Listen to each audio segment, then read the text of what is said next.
Šo runu nosaucu netiesā, bet spried taisnu tiesu. Izlasīšu no Mateja evaņģēlija 7. nodaļas 1-5 pantus. Jēzus saka, netiesājiet, lai jūs netiekat tiesāti, jo ar kādu tiesu jūs tiesājat, jūs tiksiet tiesāti. Un ar kādu mēru jūs mērāt, jums tiks atmērīts. Un kāpēc tu uzlūko gruzīti, kas ir tava brāļa acī, bet neņem vērā baļķi, kas ir tava paša acī? Vai kādu savam brālim sacīs, ļauj man izvilkt gruzīti no tavas acis, un lūk, baļķis ir tavā paša acī? Tu liekuli, pa priekš izmet baļķi no savas paša acis, un tad redzēs skaidri izmest gruzīti no sava brāļa acis. Lorents arī pieskārās dažām raksturvietām, kur ir rakstīts pavisam skaidri, melns uz balta, lai mēs netiesājam. Un tad Bībele saka, lai mēs netiesājam. Arī Jēzus šajā vietā saka, lai mēs netiesājam, bet tad mēs zinām, ka ir arī citas raksturvietas, kur mums ir pavēlēts tiesāt, izvērtēt, izšķirt. Un tad, kad šīs raksturvietas esmu kādiem citiem ticīgajiem, kuri ļoti pārmet man, ka nedrīkst tiesāt, kad es uzrādu šīs raksturvietas, viņi ir apjukuši, jo viņi ar šīm netiesāšanas brillēm ir lasījuši Bībeli un nekad nav ieraudzījuši, ka Bībeli patiesībā arī uzliek par pienākumu tiesāt, jeb spriest taisnīgi. Un šis apjukums rodas tikai tajā gadījumā, ja mēs šīs raksturvietas pētam, neiedziļinoties. Mēs vienkārši paskatāmies netiesājiet, un tas sakrīt ar mūsu kopējo mācību, kurā esam uzauguši, vai pārliecību, ka nekad nevajag par citiem teikt kaut ko ļaunu, vai spriest, vai kāds dara pareizi vai nepareizi. Un tāpēc gribu, ka mēs drusku padomātu par šīm 5 pantiem, bet tad arī drusku plašāk, ko ta Bībele mums pavēl netiesāt un kā mums ir jātiesā un atrast to veselīgo balansu.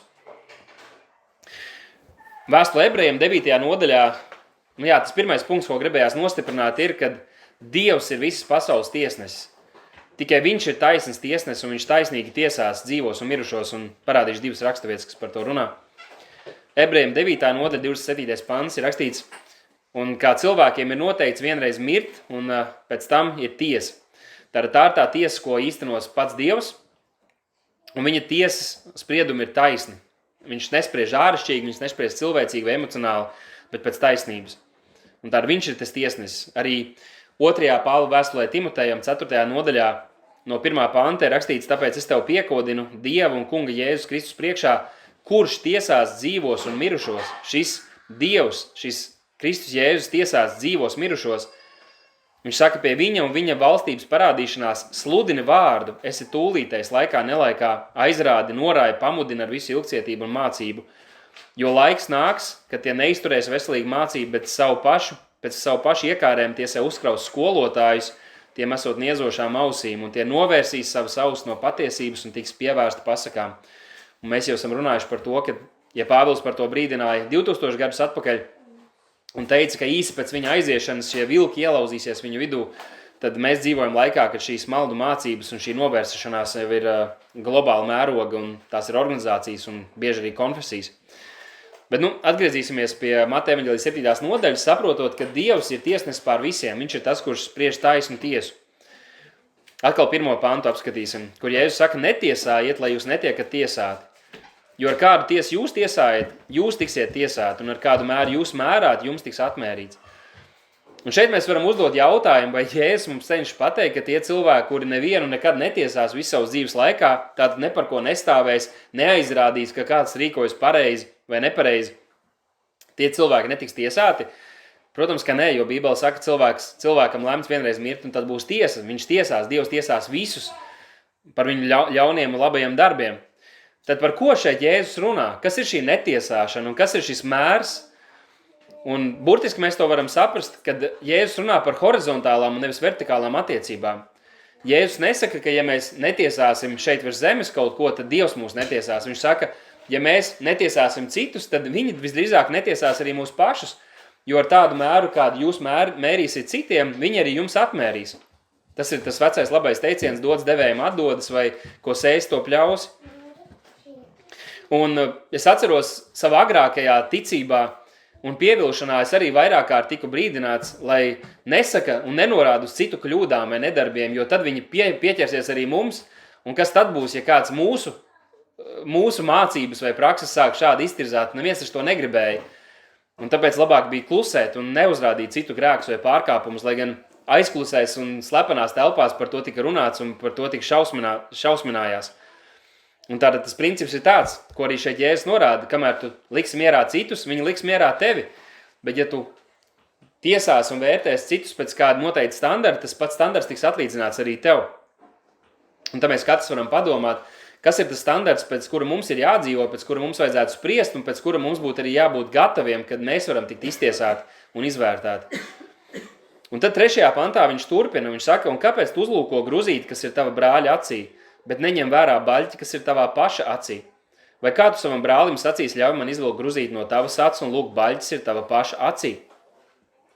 Redziet, tā problēma ir tā, kas mums visiem labi padodās, ir, ka mēs redzam problēmas, kas ir citos.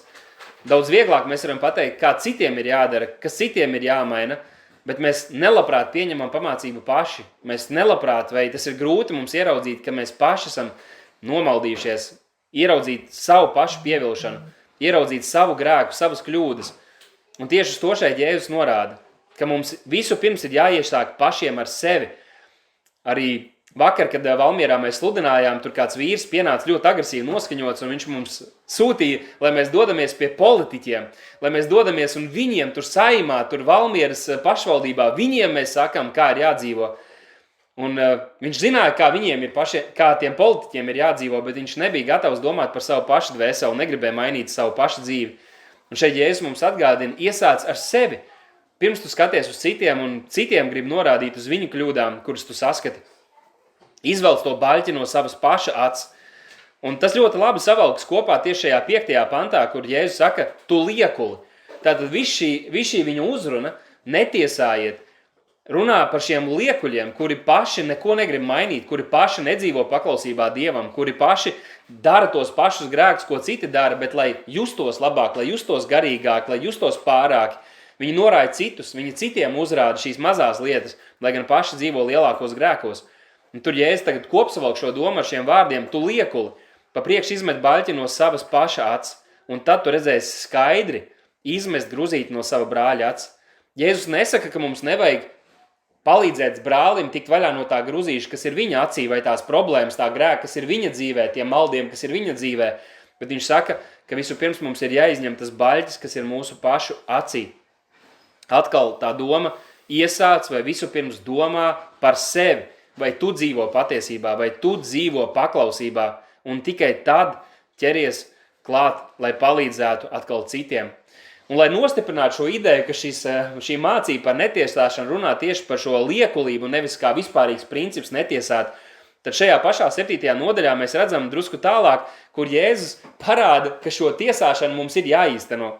Piemēram, 6. pantā uzreiz Jēzus turpina, sakot, nedodiet suņiem to, kas ir svēts, nedz metiet savas pērles cūkām priekšā. Tātad mums ir jāizšķir, mums ir jāizvērtē, jāiztiesā, kas ir svēts un kas ir pērles, un tad mums ir jāizvērtē, jāiztiesā, kas ir tie suņi, kas ir tās cūkas, kas ir šie neatgrieztie, kas ir šie, kas nicina svētumus un dārgās lietas, debes valstības lietas.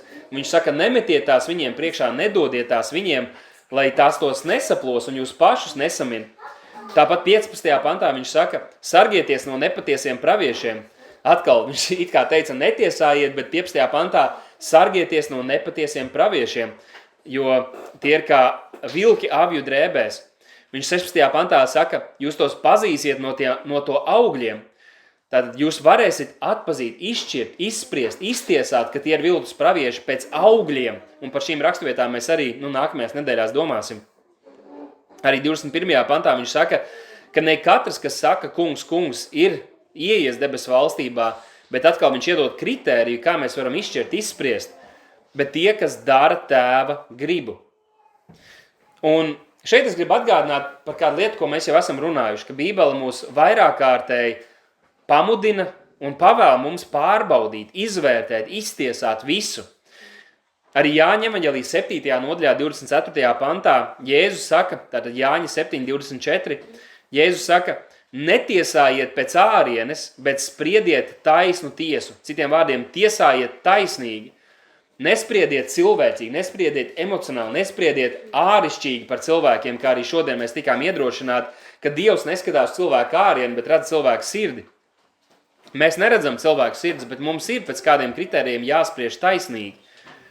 Arī apstuļu darbos 4. nodaļā 19. pantā Pēters un Jānis saka, uz ticīgiem viņš saka, vai tas ir pareizi Dieva skatienā jūs uzklausīt vairāk nekā Dievu. Tajā gadījumā, lai gan tie laikam nav ticīgie, bet šie raksturmācītāji. Viņš saka, spriediet jūs vai iztiesājiet jūs, vai mums ir pareizi vairāk klausīt jums nekā Dievam. Tad jau klasika ir 1. Tesaloniķiešiem 5. nodaļa 21. pants, kur rakstīts, pārbaudiet visu un turiet stingri to, kas ir labs. Visu pārbaudiet, visu izmeklējiet, pārceliet katru akmeni un to, ko jūs atrodiet par labu, par pareizi, par taisnu, par biblisku, turieties pie tā stingri. Arī 1. Jāņa vēstulē 4. nodaļā 1. pantā rakstīts, mīļotie, neticiet tik vienam garam, bet pārbaudiet garus, vai tie ir no Dieva. Un kā mēs varam pārbaudīt? Tāpēc, ka daudzi nepatiesi pravieši ir izgājuši pasaulē. Tātad šie maldu gari, šie nepatiesie gari, viņi nāks ar šiem nepatiesām mācībām, ko nes arī šiem nepatiesie pravieši. Un mēs varam pārbaudīt šos garus un atzīt tos kā nepatiesus un nepieņemt tos un nepadoties tiem un norobežoties no tiem. Un tad gribu iedot dažus principus un dažas mācības jaunajā derībā kopumā, ko mēs redzam saistībā ar netiesāšanu un tiesāšanu taisnīgā veidā. Pirmais, vēlreiz nostiprinot, ir, ka mums ir jāsāk ar sevi. Mēs nedrīkstam būt liekuļi, mums ir jāsāk ar sevi un gribu iedot 3 raksturvietas. Tad 1. Korintiešiem 9 no 24. panta. Tur Pāvils saka, vai jūs nezināt, ka tie, kas skrien sacīkstēs, skrien visi, bet viens saņem godalgu? Viņš saka, tā skrieniet, lai jūs varat iegūt. Un ik viens, kas cīkstas par uzvaru, it visā ir atturīgs. Tad tie to dara, lai iegūtu iznīcīgu kroni, bet mēs neiznīcīgi. Tāpēc es tā skrienu, neskaidri.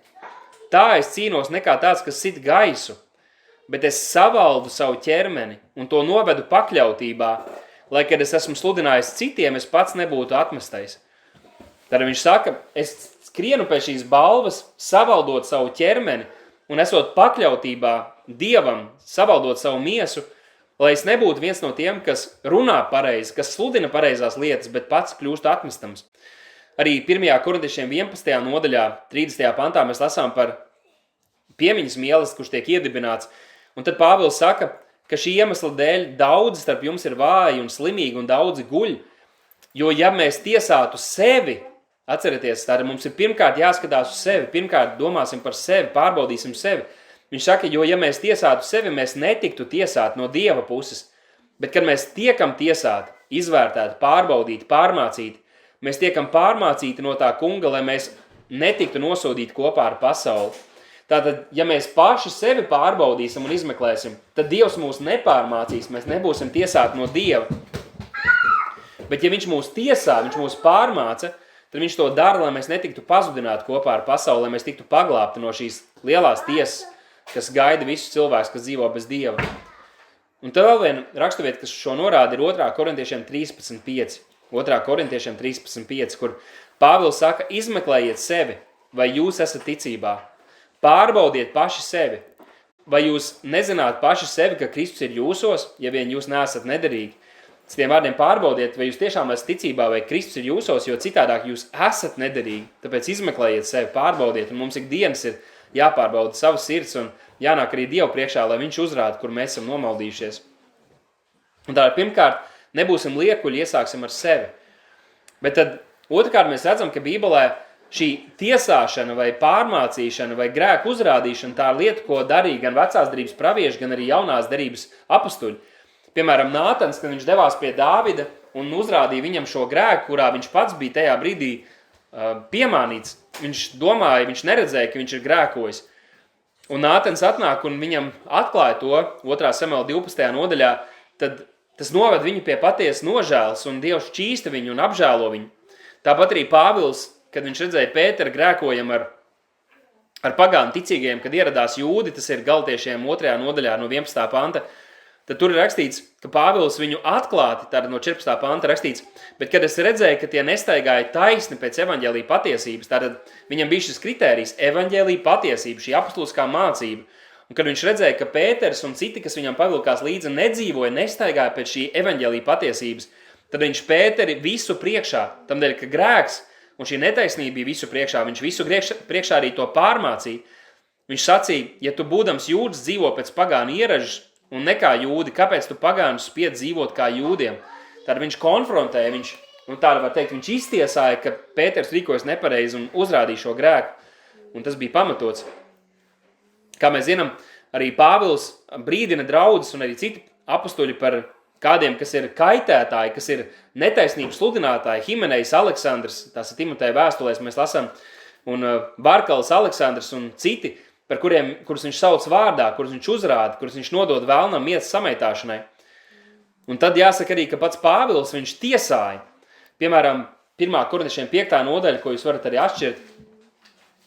1. Korintiešiem 5. nodaļa, kur Pāvils saka no 1. panta, vispārīgi tiek ziņots, ka starp jums ir netiklība, un tāda netiklība, kā pat netiek minēta starp pagāniem, ka vienam būtu sava tēva sieva, un jūs esat uzpūsti, jūs esat lepni, un tā vietā neesat sērojuši, lai tas, kas šo darbu ir darījis, varētu tikt ņemts prom no jūsu vidus. Jo patiesi, prom esoši ķermenī, bet klātesoši garā, es jau esmu tiesājis. It kā es būtu klātesoši par to, kas ir darījis šo darbu. Mūsu kunga Jēzus Kristus vārdā, kad jūs esat sapulcējušies kopā un mans gars ar mūsu kunga Jēzus Kristus spēku, nodot tādu sātanam miesas iznīcināšanai, lai gars var tikt izglābts kunga Jēzus dienā. Un viņš saka, vai jūs nezināt, jūs lepošanās nav laba, vai nezināt, ka maz ierauga saraudzē visu mīklu? Tātad šajā konkrētajā gadījumā apostols Pāvils pat nebija klātesošajā draudzē, bet attālināt ar savu apostolisko autoritāti, viņš saka, es esmu iztiesājis, esmu notiesājis šo cilvēku, ka viņam ir jātiek izraidītam no draudzes un viņam miesai jābūt nodotai vēlnam miesas samaitāšanai. Jo vai jūs nezināt, ka šī maz ierauga saraudzē visu mīklu, citiem vārdiem, ja šis grēks, ja šie maldi tiks paciesti draudzē, tas visus aplipinās, tas visu šo vidi sabojās. Un tādēļ viņam ir jātiek izraidītam, mums ir jātiesā šis cilvēks. Arī pēc tam vēlāk no 7. pantas izlasīšu, kur viņš tagad pavēl šai draudzei tiesāt. Tad šis ir tas kontrasts. It kā netiesā reizē Bībele saka, lai mēs tiesājam. Viņš turpina 7. pantā, tāpēc izmēziet veco ieraugu, lai jūs varat būt jauna mīkla, kā jūs esat neraudzēti. Tad tieciet vaļā no šīs maldu mācībām, no šī grēka, no šīs vecās dzīves, no nedzīviem darbiem savā vidū. Jo tāpat Kristus mūsu paskā ir upurēts par mums. Tāpēc, lai svinam svētkus ne ar veco ieraugu, ne šo veco reliģiju, ne šīm vecajām pārliecībām, ne ar ļaunumu vai nelietības ieraugu, bet ar neraudzētu sirsnības un patiesības maizi. Tagad tas svarīgākie panti.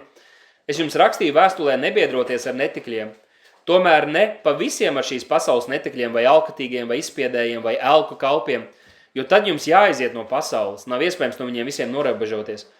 Bet es jums esmu rakstījis nebiedroties, ja kāds tiek saukts par brāli, kāds tiek saukts par kristietu vai mācekli, bet viņš ir netikls vai alkatīgs, vai alku kalps, vai rējējs, vai dzērājs, vai izspiedējs. Ar tādu pat ne ēst. Jo par ko man tiesāt tos, kas ir ārā, tie, kas ir neticīgi? Vai jūs netiesājat tos, kas ir iekšā, bet tos, kas ārā, Dievs tiesās. Tāpēc atstumiet no sava vidus to nelietīgo cilvēku. Un tātad mēs redzam, ka Jēzus saka, netiesājiet liekulīgi. Tāpat laikā Pāvils un citur arī ir rakstīts un demonstrēts tas, ka šeit tiesāšana ir jāveic, bet tā ir jāveic taisnīgi, pareizi, kas ir par celšanu draudzē un svētajiem. Un tagad es gribu apskatīt dažas raksturvietas, kur Bībelē ir rakstīts par šo netiesāšanu. Tāds ir vairākas vēstulēs. Un izlasot, tikai iedošu mazliet to konceptu, lai mēs ieraudzītu, uz kādu netiesāšanu Bībele mūs aicina. Tad Mateja 7. nodaļā Jēzus teica, lai mēs netiesājam liekulīgi. Tas ir tas kopējais princips, ko mēs redzam. Un tas pats arī mums tiek atklāts Romiešu vēstules 2. nodaļā. Es vienkārši lasīšu, un jūs varat pasakot līdzi, iedziļināties, varbūt mājās pēc tam pārbaudīt. Te būs tāda garāka posma, bet vienkārši, lai mēs esam apskatījuši tās raksturvietas, kuras runā par netiesāšanu, bet par ko viņas runā. Piemēram, šī Romiešiem 2 no 1. līdz 8. pantam varētu lasīt, bet te principā Pāvils runā tieši par to pašu, ko Mateja evaņģēlija 7. nodaļā Jēzus teica, lai mēs netiesājam liekulīgi. Viņš saka, tāpēc tu esi neataisnojams, saka cilvēki, kas vien tu esi, kas tiesā, jo iekš kā tu tiesā citu, tu nosodi sevi pašu, jo tu, kas tiesā, dari to pašu. Tātad tu citu tiesā par to, ko tu pats dari. Tu pats sevi nosodi. Tu ar pats saviem vārdiem Un tas, ka tu zini, ka to nevajadzētu darīt, bet tu citiem aizrādi, bet pats tajā dzīvo, tu pats tiec notiesāts. Viņš saka, bet mēs esam pārliecināti, ka Dieva tiesa ir atbilstoši patiesībai pret tiem, kuri tā izdara. Tātad Dieva tiesa ir pārāka par mums. Un viņš saka vēlreiz 3. pantā. Un vai to cilvēki, kas tiesā tos, kas tā dara un dara to pašu, domā, ka tu izbēgs Dieva tiesai? Nu, tur varētu arī tālāk lasīt, vai tu nezini, ka Dieva labestība ir tā, kas ved uz atgriešanos. Bet tāda šeit tas princips ir netiesā liekulīgi. Ja tu pats dari tās lietas, tad mācīt citus. Tā kā vispirms pats dzīvo patiesībā, un tad tu vari mācīt citus. Jo citādi tavi šie spriedumi tiesā tev pašu. Vēl viena raksturvieta ir 1. korintiešiem 4. nodaļa. 1. korintiešiem 4. nodaļa no 1. panta izlasīšu. Kur ir ļoti tāds interesants fragments, bet kopumā es saprotu, ka tur Pāvils saka, ka mums nevajag tiesāt citus sirds nodomus, jo to mēs nezinām. Protams, ka tad, kad mēs redzam kādus atklātus Dieva ienaidniekus, kuri ir... Kur pēc viņu dzīves mēs varam redzēt, ka tas ir tas, un pēc viņu vārdiem mēs varam redzēt to, kas ir viņu sirdī. Jā, mēs varam spriest, bet tikai Dievs zina patiesi cilvēku sirdi. Un tas ir tas, ko šeit Pāvils arī norāda, ka mums nevajag virspusēji spriest vai tiesāt vai izvērtēt. Un mēs nevaram spriest par citu cilvēku sirds lietām. Tur, piemēram, par motivāciju, kāpēc viņi to dara. Dievs zina, cilvēks varbūt zina, un reizē mēs varam spriest, ka tas ir acīm redzam, bet mums nevajadzētu steigties izdarīt pieņēmumus, ka tu to dari, tāpēc, ka tu ienīsti, vai tu to dari tamdēļ, ka tu nemīli, vai tu to dari tamdēļ, jūs sapratāt. Un tur Pāvils saka, lai cilvēks mūs uzskata kā Kristus kalpotājs un Dieva mistērijas pārziņus. Turklāt pārziņiem tiek pieprasīts, lai viņš tiktu atrasts uzticams. Un mēs nevaram pieņemt liecību no cilvēkiem, jo kādreiz mēs viens otram sakam, tu esi tik uzticams Dievam, bet tā liecība var būt kļūdīga, ko cilvēki mums dod. Bet mēs gaidām, ka mēs gribam, lai Dievs saka, ka mēs esam uzticami, jo cilvēki var kļūdīties, cilvēki var spriest, tāpēc, ka tu dari tā, kā viņi grib, tāpēc tu esi uzticams, bet mums jābūt uzticamiem Dieva vārdam. 3. pantā viņš turpina, bet tā ir ļoti maza lieta, kas tiktu tiesāts no jums vai no cilvēku tiesas. Tātad, arī es pats sevi netiesāju, viņš saka, jo es neko nezinu no sevis. Tad es pats nezinu, kur es kļūdos vai kur es dzīvoju grēkā vai maldos, es dzīvoju patiesībā, cik es pats saprotu, viņš saka, bet tas, kas mani tiesā, ir tas kungs. Tāpēc netiesājiet neko pirms laika, līdz tas kungs nāk. Tad neizdariet nekādu galējo spriedumu, arī Miku šodien pieskārās. Nepasaka, viņš vienkārši ir pazudis, viņš ir grēcīgs, viņam neinteresē šīs lietas. Neizvērtēsim, vai arī par kādiem tā saucamiem garīgiem cilvēkiem. Viņš saka, nespriediet par šīm lietām pirms nāk tas kungs, kurš gan vedīs gaismā tumsas paslēpto, gan darīs redzamus siržu padomus, un tad ikvienam būs slava no Dieva. Un to brāļi es esmu zīmējis uz sevi uz Apolu jūsu dēļ, lai jūs varētu mācīties mūsos nedomāt par cilvēkiem pār tam, kas ir rakstīts. Tad nedomāt vairāk par to, kas ir rakstīts. Spriediet pēc rakstiem. Viņš saka, un tajā 5. mēs redzējām, kad atnāks kungs un viņš savas gaismā visu šos slēptās lietas, kas mums nav pazīstams, vai sirds nodoms, padoms. Un Dievs to visu cels gaismā, tāpēc mēs nevaram spriest par cilvēku sirds nodomiem un šādām sirds lietām. Mēs spriežam pēc tā, ko mēs redzam, pēc darbiem, pēc augļiem, pēc vārdiem, pēc mācības un tam līdzīgi. Un tas ir tas, kur mums vajag ierobežot to mūsu spriešanu, tiesāšanu. Vēl viena raksturvieta ir Kolosiešiem 2. nodaļa 16. pants. Un es beigās to kopsavilkšu, tā kā, ja pagaidām liekas tā apjukumu raisoši, tad beigās mēģināšu to visu savilkt kopā, lai mums būtu skaidrība, tā kā, ko mums vajag spriest un tiesāt un ko mums nevajadzētu kādā veidā darīt. Un šeit Kolosiešiem 2.16 rakstīts, tāpēc, lai neviens jūs netiesā ēdienā vai dzērienā vai attiecībā uz svēto dienu vai uz jauno mēnesi vai uz sabata dienām. Un tur kontekstā viņš runā par to, ka katrs var turēt tā, kā viņam ir tā pārliecība. Ja kāds grib turēt vienu dienu augstāk vai vairāk par citām, viņam ir brīvība to darīt. Piemēram, ja kāds grib turēt sestdienā sabatu, tā kā viņš to vēlas, viņš to var darīt. Viņam ir brīvība to darīt, bet viņam nevajadzētu to pavēlēt vai uzspiest citiem, ka tas ir tā jādara, jo tas nav pēc Dieva vārda, tas nav tas, ko Bībele mums pavēl darīt. Un šeit Bībele mums principā saka, lai mēs neļaujam nevienam tiesāt, un arī mēs netiesājam citus pēc tās brīvības, kas ir Kristū. Tu esi brīvs nedarīt vai neturēt kādu dienu īpašu vai kādu ēdienu baudīt vai nebaudīt. Mums ir brīvība tajā, bet netiesāsim citus par šo brīvību un arī neļausim, lai mēs tiekam tiesāti par brīvību, kas mums ir Kristū, ko Dieva vārds mums dod. Cik man te vēl sanāk, vēl 2 raksturvietas, ko es gribēju uzrādīt, kur runāts par šo netiesāšanu jaunajā darbā. Jākaba vēstules 4. nodaļa 11. pants. Un tur es saprotu, ka viņš runā par tādu tiesāšanu, kas ir ļaunprātīga, kas ir pazudinoša, kas ir apmelojoša, kas ir nepamatota bieži. kur Jākaba 4.11 viņš saka, nerunājiet ļaunu cits par citu, brāļi. Tas, kas runā ļaunu par savu brāli un tiesā savu brāli, runā ļaunu par likumu un tiesā likumu. Bet ja tu tiesā likumu, tu neesi likuma darītājs, bet tiesnesis. Un tad mēs saprotam, ka šai tiesāšanai, izvērtēšanai vai spriešanai vajadzētu būt ar pazemību, ar lielu atbildību, kad mēs arī uzrādam kādam kādu grēku, arī par vecajiem vai biskupiem draudzē rakstīts, ka, lai nepieņem apsūdzību bez 2-3 liecinieku pamatojumu, un arī, kad mēs viens otru pamācam, tam būtu jābūt pamatotam, nevis mūsu sajūtās, emocijās, bet pēc Dieva vārda, pēc taisnības, pēc patiesības. Un ja viņš saka šo runāšanu ļaunu, kad mēs runājam ļaunu, kad mēs pazudinam citus, kad mēs pazemojam citus ar šo tiesāšanu, tad to mums nevajadzētu darīt, jo tad mēs tiesājam Dieva vārdu, mēs tiesājam likumu. Bet Dievs ir tas, kurš ir tiesnesis pār visam. Un, katru to rakstīt varētu daudz plašāk apskatīt, bet es tā gribēju kopumā, ka mēs pāriet pāri. Un tad vēl viena tāda lielākā raksturvieta, tā Romiešiem 14. nodaļa. Un tur tas kopējais vēstījums pēc manas saprašanas ir, ka viņš saka, lai mēs netiesājam maznozīmīgās, mazsvarīgās lietās, bet lai mēs izvēlamies mīlestību. Un te varētu salīdzināt ar laulības kontekstu, kur ir svarīgi, kas ir tās lietas, kad mēs gribam viens otru pamācīt vai iedrošināt vai pamudināt. Bet ja mēs uzņemamies tā kā par katru mazāko lietu visu laiku mācīt, tad tā kļūst par šo zāģēšanu, kas nekad nenes svētību. Tāpat arī mums vajag daudz vairāk vienam otru apklāt un paciest un saprast un iežēloties vienam par otru, bet nebūt tiem, kas mēs par katru mazāko lietu, kur mums atšķirās viedokļi, mēs gribam tiesāt un izvērtēt citus un uzrādīt, ka viņi kļūdās, jo mēs saprotam kaut ko citādāk. Izlasīšu no 1. panta, iespējams, kādu plašāku to raksturvietu, jo tas viss Dieva vārds ir ļoti noderīgs. Un tur rakstīts, to, kas ir vājš ticībā, tad ievērojot, ka draudzē var būt cilvēki, kur ir jau stiprāki ticībā, atziņā, saprašanā, un kāds, kurš ir vājš, kuram nav šī saprašana. Viņš saka, pieņemiet to, bet ne šaubīgiem strīdiem. Un revidētajā laikam bija rakstīts, bet netiesājiet, kāds 1. pantā, kas rakstīts revidētajā? Pieņemiet, ticībā vēl vāji. Jā, un pēc tam uzreiz? Un netiesājiet tos, jā. Viņa domas. Un netiesājiet viņu domas, jā.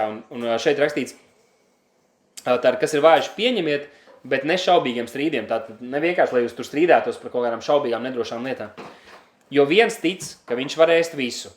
Cits, kurš ir vājš, ēd tikai augus.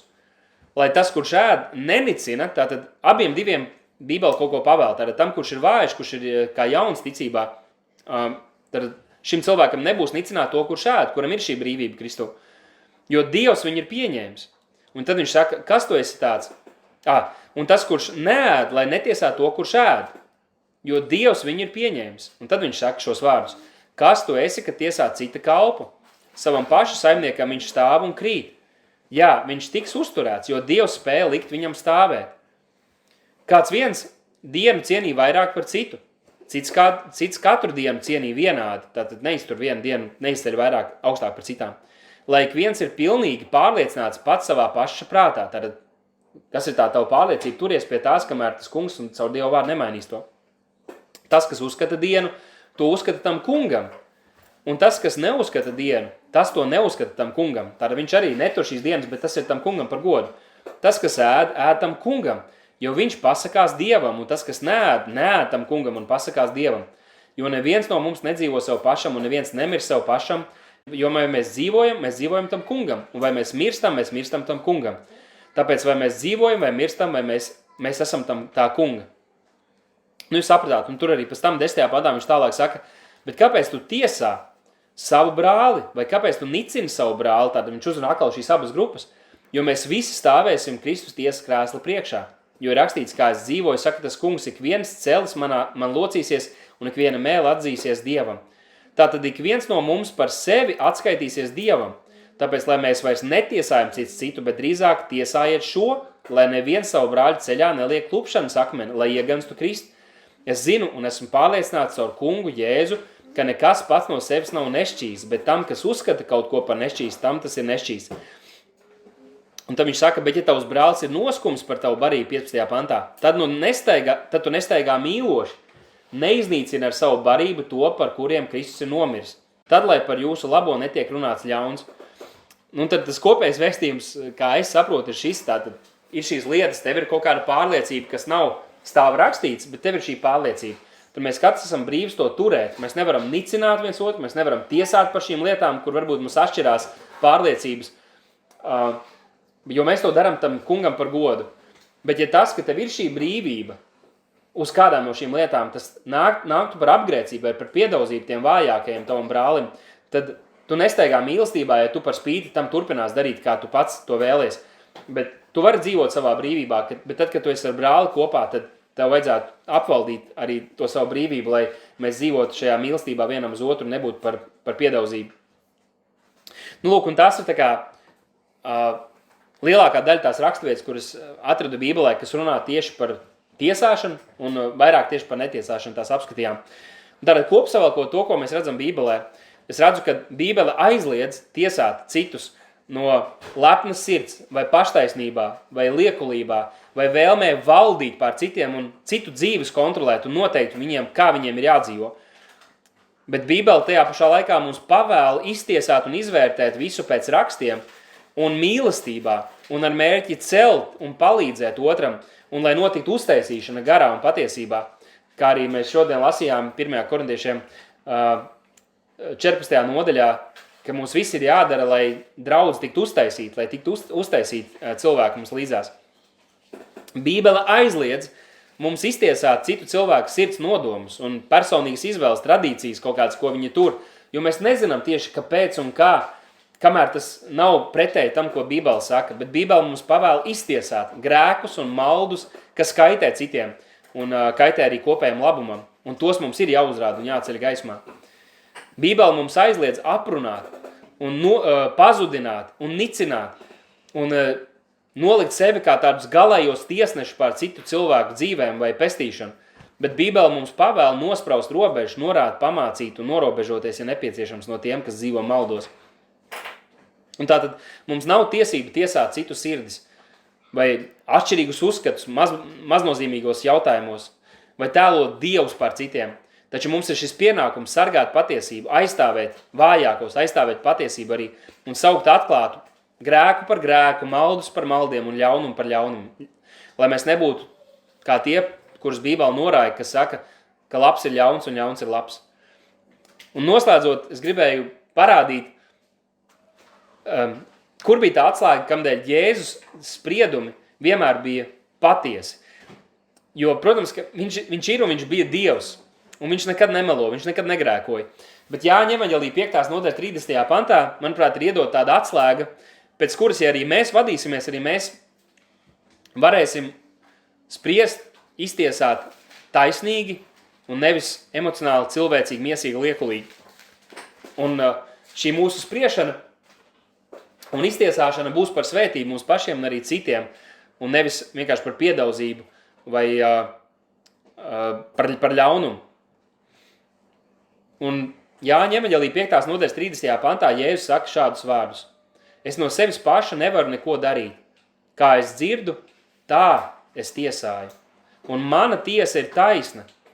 Un tagad viņš paskaidros, kāpēc viņa spriedums ir taisns un taisnīgs. Tāpēc, ka es nemeklēju savu paša gribu, bet tā tēva gribu, kas man ir sūtījis. Lūk, šeit mēs atgriežamies pie tās motivācijas, ka mūsu spriedums, mūsu vērtēšana, mūsu tiesāšana būs taisnīga un būs par svētību, ja mēs nemeklēsim savu paša gribu, savu labumu, bet tā gribu, kas mūs ir glābis, kas mūs ir aicinājis, kas mūs ir izredzējis pēc viņa vārda. Un tad mēs atkal aizlasām uz Jāņa 7.24, tad Jēzus teica, netiesājiet pēc ārienes, nespriediet cilvēcīgi, bet spriediet taisnu tiesu. Un taisnu tiesu un spriedumu mēs vērtēsim tad, kad mēs spriedīsim pēc Dieva vārda un kad mēs spriedīsim pēc tā gribas, kas mūs ir sūtījis.